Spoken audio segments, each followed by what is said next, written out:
بسم اللہ الرحمن الرحیم۔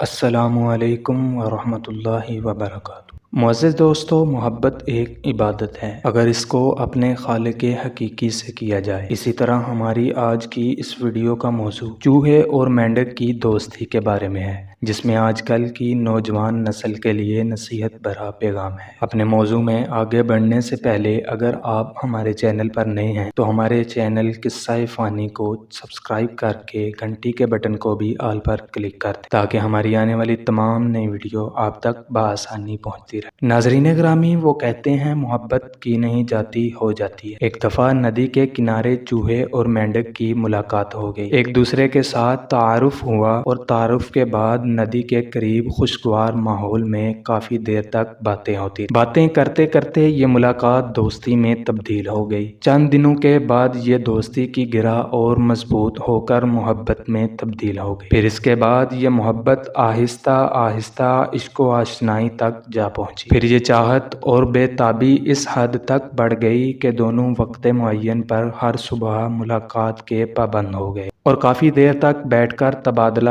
خیالات کرتے رہتے۔ کچھ جگ بیتی اور کچھ آپ بیتی کے متعلق آپس میں باتیں کر کے ایک دوسرے کا دل خوش کر دونوں آپس میں راز گو تھے، بے زبان بھی تھے اور بازبان بھی تھے۔ ناظرین گرامی، گویائی اور گفتگو کا جوش دل سے اٹھنا علامت محبت ہے اور گویائی میں رکاوٹ علامت بے الفتی ہے۔ اب عاشق زار پر جدائی اور فرقت کے لمحے باری ہو گئے تھے۔ دونوں ایک دوسرے کے بغیر تھوڑی دیر بھی جدا نہ رہتے۔ ایک دن چوہے میاں نے کہا، آپ تو پانی کے اندر دوڑ لگا دیتے ہیں اور ہم خشکی پر آپ کی جدائی کا غم کھاتے رہتے۔ میں ندی کے کنارے جا کر آپ کو آواز بھی دیتا ہوں لیکن آپ ہماری آواز سنتے ہی نہیں۔ چوہے میاں نے محبت کی باتیں کرنا شروع کر۔ اب اتنے وقت کی گفتگو سے میرا دل بھرتا نہیں ہے، تیرے دیدار سے اپنی آنکھوں کی پیاس بھی نہیں بجھا پاتا، تیرا چہرہ دیکھے بغیر میرا کوئی لمحہ بھی اب چین سے نہیں گزرتا، میرے دن کی روشنی اور رات کا چین تیرے ہی نام سے ہے۔ یہ باری باری ناغہ دے کر ملاقات کرنا عاشقوں کے لیے نہیں ہے۔ تیرا یہ احسان ہوگا کہ تم مجھے مسرور کر دے اور وقت بے وقت ملاقات کا لطف چکھا دے۔ اس غریب پر نظر عنایت فرما اور شرف دیدار سے فیض یاب کر۔ کاش میں پانی کے اندر آ کر تجھ سے ملاقات کر سکتا، مگر میں اس سے عاجز اور مجبور ہوں۔ مینڈک اپنے عاشق زار چوہے میاں کی باتیں سن کر بے حد متاثر ہو اور محبت سے اس کا دل بھرا ہے۔ اب دونوں دلوں کو اکٹھا رکھنے کے لیے دونوں ترکیب سوچنے لگے۔ آخرکار چوہے میاں نے ترکیب پیش کر ہی دی کہ ایک مضبوط ڈوری لی جائے جس کا ایک سرا تمہارے پاؤں کے ساتھ بندھا ہوا ہو اور دوسرا سرا میرے پاؤں میں بندھا رہے گا۔ جب میرا دل ملاقات کو کرے گا تو میں ڈوری کو ہلا دیا کروں گا اور تم میرا اشارہ سمجھ کر پانی سے باہر آ جایا کرنا۔ مینڈک کو دل میں یہ ترکیب پسند نہ آئی، اس کے باوجود اس نے چوہے کی درخواست کو قبول کر لیا۔ ناظرین گرامی، وہ کہتے ہیں نا کہ جب عقل پر طبعی خواہشات غالب آ جاتی ہیں تو یہ نہایت خطرناک مستقبل کا نقطۂ آغاز ہوتا ہے۔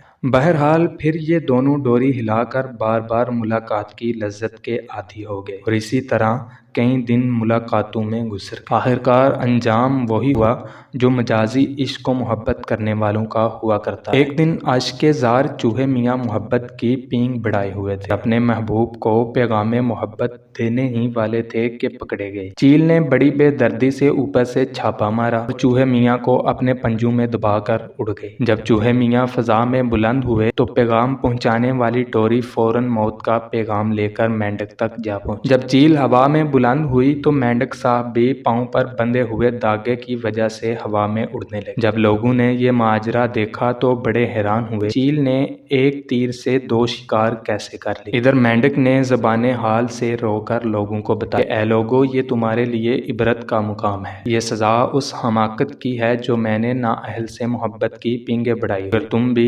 نااہل سے محبت کرو گے تو اسی طرح کی سزا پاؤ گے۔ پھر چیل نے ویرانے میں جا کر دونوں عاشقوں کو اکٹھے ہی سزائے موت دے کر دشمنان محبت کی طرح خوب جشن منایا۔ ناظرین گرامی، اس سے ہمیں سبق یہ ملتا ہے نااہل سے محبت کرنے کا انجام ہمیشہ ذلت، رسوائی اور ہلاکت کی صورت میں ہی نکلتا ہے۔ اس لیے ہم کو چاہیے کہ دنیاوی محبتوں اور گناہوں سے دور ہو کر اپنے رب تعالیٰ کی محبت میں مشغول ہو جائیں، جس سے دنیا اور آخرت میں بھی بھلائی ہے۔ امید کرتا ہوں ہماری آج کی یہ ویڈیو آپ کو پسند آئی ہوگی۔ اگر آپ کو ہماری یہ ویڈیو اچھی لگی ہے تو ہماری ویڈیو کو لائک کریں، اپنے دوستوں کے ساتھ شیئر کریں اور ہمارے چینل کو بھی سبسکرائب کریں۔ ملتے ہیں اپنی اگلی نئی ویڈیو کے ساتھ، تب تک کے لیے اپنے دوست کو اجازت دیجیے گا۔ اللہ حافظ۔